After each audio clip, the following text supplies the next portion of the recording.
જય મહારાજ. વાત બહુ નાની છે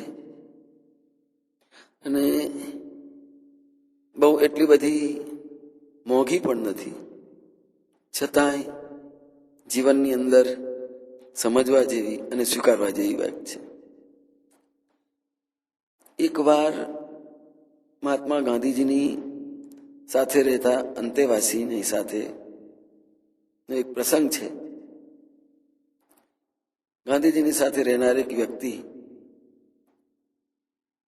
હાથમાં માટીનું ઢેફું લઈને આવતી હતી. ગાંધીજીએ પૂછ્યું, આ ઢેફું કેમ લાવ્યા છો માટીનું? પેલા એ જવાબ આપ્યો કે બાપુ, આ લોટો ધોવા માટે. તેમાં આટલું બધું મોટું હતું એટલે મોટું લાવ્યો, એમાં શું વાંધો? આ બધાથી ધોશો અને વચ્ચે તો શું કરશો? ગાંધીજીએ આ પ્રશ્ન સામો પૂછ્યો.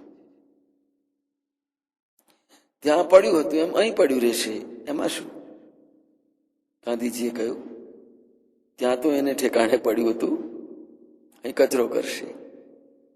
એક તો તમે કચરો કરશો એ ભૂલ થઈ, અને બીજી ભૂલ એ કે તમે જીવવા માટે વિચાર કરવાની ટેવ કેળવી શક્યા નથી. સાથીએ તો ગાંધીજીનો એ વિચારમાં પડી ગયો.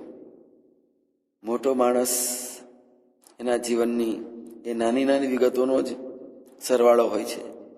મોટો મહાન માનવ એટલે એની નાની નાની વાતોનો સરવાળો.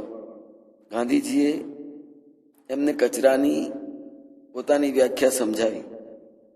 સોનાની લગડી તિજોરીને બદલે ઘરમાં અડફેટે પડતી જણાય તો એ કચરો ગણાય. કચરો એટલે કોઈ પણ ચીજ વસ્તુ એની યોગ્ય જગ્યાએ ન હોય એનું નામ કચરો. અને ગમે તેવી વસ્તુ ચીજ હોય એને વ્યવસ્થિત ઘરમાં ગોઠવી હશે તો કચરો ન રહેતા ઘરની શોભા બની જશે. જય મહારાજ.